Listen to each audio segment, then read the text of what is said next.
Alright, so this is for DSM tuners. Let me start the car real quick. Well, first let me show you this. I'm having some crazy idle problems. Everything seems to be connected. The upper intercooler piping is all connected. You can see by that, all that's connected. PVC system is connected, going in, and the turbo spins freely. So let me start it up and show you what goes on.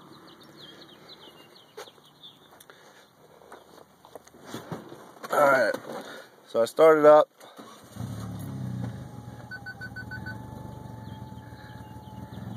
You can obviously see I got a major vacuum leak somewhere. Give it some gas.